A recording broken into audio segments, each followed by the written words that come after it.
Busy kita dito, busy kita doon. Ngayon mga boss, di ako makamove on kagabi sa pinagkagawa ng aking... Ay, nako. Kung napapanood mo lang to, Rebilla Pardo. Natatawa ako sa inyo kagabi pa. Sa halip na... Ito po nga boss, hindi sa kinakalaban o kinakaaway ko tong dalawang ito kasi part o kami ng M4. Natatawa ako ba? Kasi part ako ng M4. Ako, si Rebilla, si Pardo, si Ralph. Lahat sabi, parang F4 lang ng Chinese. O ng Taiwanese pala. Ngayon, eto, alala ko nung last time, nilantad yung mukha ko sa social media. Papakita ko na sa inyo. Ayan! Ayan! Ako daw po si Bitag ay nawawala. Dinamay niyo pa, hindi naman komedyante yung tao eh. Ginawa niyo pang komedyante. Ngayon, may nagkokonsintidor pa.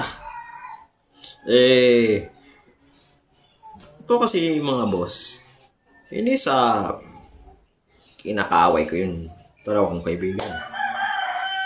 Kasi, kalat na eh. Ito pang isa. Nagano pa ng post si Andre sa social media. Ayun sa may Facebook.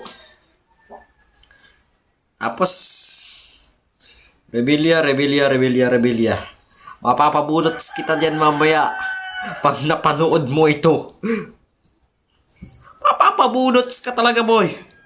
Bakit? Tingnan yung comment section. Di ba? Yan po. Sasabihin ko na. Yan yung picture na yan nung bata ako. Ako yan. Nung bata pa ako yan. Nanonood ako ng TV niyan sa barangay sa Uyo, sa Paiba. Doon sa dati namin tinitirahan sa bahay na yan. May bisita kami dyan. Si Ate Vanessa.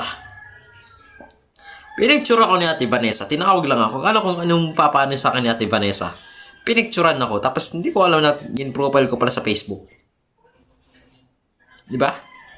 Tapos, eto na. Ginawang memes. Ginawa ng sticker. Ginawa ng kabaliwan, Diba? Sabi niya, pakita lang yung picture ng bata kami. Okay na sana kung okay lang pakita yung picture. Pero, huwag niyong gawin yung memes. Huwag niyong gawing kakatawa. Wala naman, di naman yan memes yung mukha ko eh. Diba? Isa kasi nakakabuisit eh. Ngayon, kung maghahanap kayo ng picture na gawin yung memes, dapat yung kay Mano Piton, okay lang sa kanya. Sa kay Boy Iyak, okay lang naman yun. O kahit sino. Huwag yung mukha ko. Nakakatawa ba mukha ko? Hindi ba? Hindi. Nakakatawa ba? Pansin nyo? Di ba? Nai-insulto kayo eh. Kasi, hindi po sa hindi po sa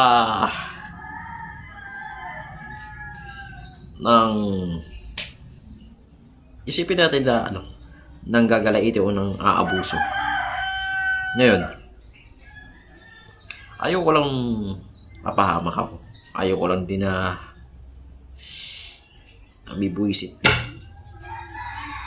Kasi, kahapon,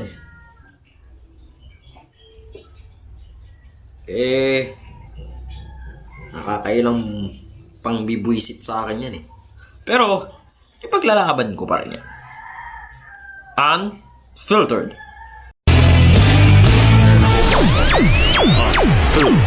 Reports.